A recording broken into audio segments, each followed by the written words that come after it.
Joining us now, former congressman from the great state of Tennessee, where I spent many times. I used to live right by Vanderbilt University back in the day, and also congressman in the Memphis area. Also ran for U.S. Senate against, narrowly defeated by now, Republican Senator Bob Corker. Not a fan. I'm not a fan of Bob Corker's, as you know. So, great to have him on, former Congressman from Memphis, Tennessee, Harold Ford. Congressman, great to have you on again. Thank you for having me on, and thank you for the kind words. Hey, let's go to, I know we got to get to net neutrality. We've got tomorrow, we've got the fast-track trade bill coming up, and this trade partnership authority, which I believe is, if you liked the results of the NAFTA deal, I call this NAFTA on Viagra. But I know that when you were in Congress, you were kind of open-minded. Who were always looking for opportunities for trade. I know you've evaluated this. What do you think?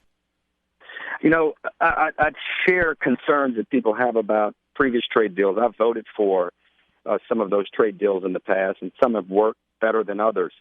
I like what I'm hearing in terms of the framework about this pact that's being worked on. Largely because it by definition, by the president's definition, is the most aggressively protective of trade deal that would ever pass in terms of labor and environmental protections. It opens markets for our goods in ways that no other trade pact has in the past. And I guess one of my great worries, and perhaps worries that tops others, if we don't pass this, is I think it sends the wrong signal to the world about American markets and American business involvement around the globe.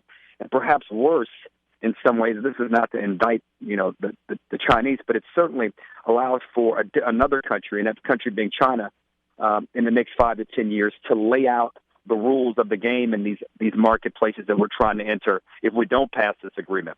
So by definition, if it's better in terms of labor and environmental standards, two, if it allows for what Senator Warren has called for in terms of the right kind of investor settlement courts or the right rules to them. And three, it opens more markets and it makes it easier for our goods to find their way to be sold in these markets. I think that makes it a deal worth not only considering but worth voting for. Because if we don't pass the trade deal, it's not as if trade will stop. In fact, many American, the middle class workers in America will be the ones that don't benefit the most, and even big companies in America won't benefit. Which I think I'm a Democrat that believes when business does well, we shape the rules to ensure that the middle class does well as well. In the last 15 years, we've not seen that as much as we should. But I think this deal certainly is a much better. Is it perfect? No, but it's a much better deal than we've had in the past, which is why I would urge and encourage my Democratic friends to be open-minded to it and even consider supporting it. How does opening up opportunities for jobs to go to Vietnam where they're paying people, Congressman, 56 cents an hour on a good day, how does that help the middle class in the U.S. get more job opportunities? Even without, that's a good question. Even without a trade pact, that's going to happen anyway. The purpose of a trade deal is to try to limit the harm and limit the damage that that globalization inflicts on middle-class jobs across our country. So I would argue that if we don't pass the trade deal and we don't try to set some rules and lay out some terms, the scenario that you just painted will be far worse. I mean, the reality is we live in now a globalized economy, and U.S. families, U.S. households benefit in ways that we sometimes don't want to talk about. The fact that we're able to buy goods at lower prices, quality goods at lower prices at retailers across our country. A lot of that is a result of globalization. Mm-hmm. So I don't argue with you that the reality you painted is not going to happen. What I would differ with you on is that this trade deal, I think some of the previous ones, I think there are gripes that can be made about it, and I think we've gotten much better at negotiating them. But without the trade deal, John, I think it'll be worse here in the U.S. for not only our economy, but for the backbone of our economy, which are middle-class families and middle-class workers across this great nation. Well, that is the backbone of the U.S., there's no doubt. It is, and the backbone has been weakened over the years, as you and I both know. That's the concern that I have, is that our middle Congressman Ford, let's get to net neutrality, another thing that's driving me bananas. What say you? So net neutrality. The SEC in the last few months decided that they wanted to solve this challenge to ensure that no person would have any problem accessing information, that the internet would not be impeded, that we would not have any kind of higher pay that could be, or greater services that could be offered for higher pay. Decided that the way to fix this and to ensure that regardless of where you sit on the income spectrum, you would have access to the most important engine of economic growth that the country has seen over the last 25, 30 years, that the way to ensure this was to impose Title II on this industry. Now, Title II is a strong regulatory hand by the government, perhaps the strongest, and allows the government to set prices, to set terms, to regulate the internet in ways that the internet has not been regulated. In fact, Title II was reserved for a monopoly, for the era of monopolies, back in the 30s. And there are those of us who believe that the internet shouldn't be regulated like that we can indeed provide the protections we want through legislation. So I differ with the administration and the FCC in imposing Title II, because I think what it will ultimately do is harm this whole ecosystem around the internet that has allowed, startups from Uber to Spotify to even the kind of, the new revolution we've seen in watchmaking, which Apple is obviously pioneering. I think we harm this next generation of innovation if we impose this kind of uncertain, heavy regulatory hand on it. If indeed our goal is to protect and ensure that every American has the right to have internet services that are not unimpeded, not slowed, not dictated by price, there's a better way to do it. And I think legislation presents a safer and more reliable way, because if we do have a new president, we will have a new president in 2 years, that president, his FCC or her FCC, could change the rules as we know it.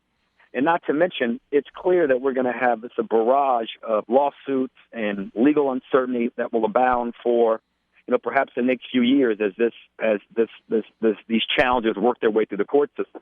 So I just think there's a better and cleaner and more reliable way to do this, and there seems to be broad bipartisan support building in the Congress for us to pass legislation like this, which I hope ultimately Congress will do, and I hope ultimately the administration will accept. Well, look, Congressman Harold Ford, just to start with this thing, I mean, the FCC, this got voted in on a 2-1 margin, and they basically invoked a provision written in, 1930 with the Correct. advent of the Ma Bell phone system. I mean, Correct. that right there, what does that tell you right there? I mean, this thing is flawed at its core.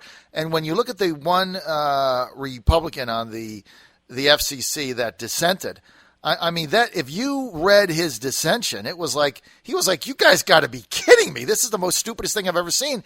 And I think you hit it on the head. I mean, if there are problems, I think it ought to be done. There should be a legislative solution and not a dictatorial effort.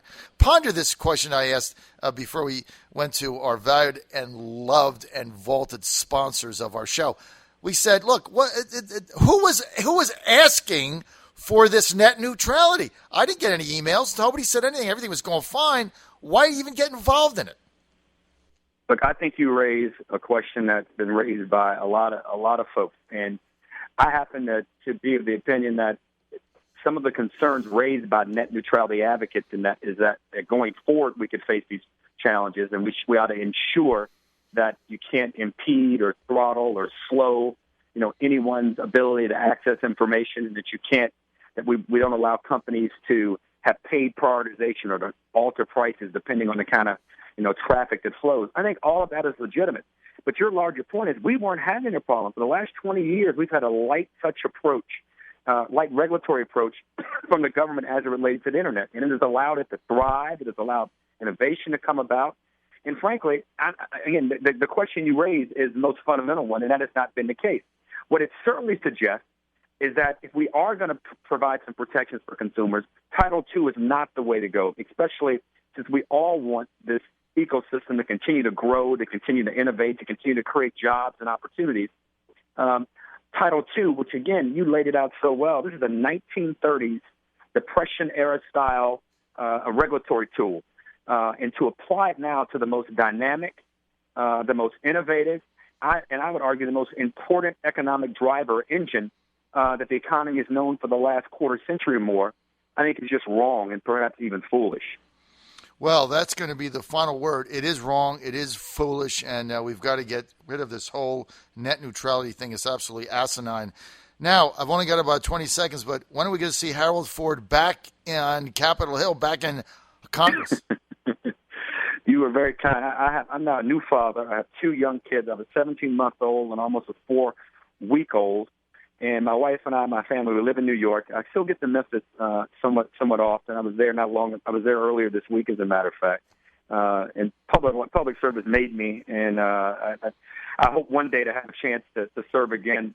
But you're very kind to say that. And I'd say this: the thing I miss most about Memphis, our basketball team did well this year. I hope they do even better next year, the Grizzlies. So I hope you get back there a little bit as well. I do. And I want to thank Harold Ford Jr. for being with us, former congressman, Memphis, Tennessee. Ran for U.S. Senate in Tennessee, got beat narrowly by Tennessee Republican Bob Corker, not a friend of the John Fredericks Show, as Harold Ford is. I'll see you, Congressman. Thanks for being with us.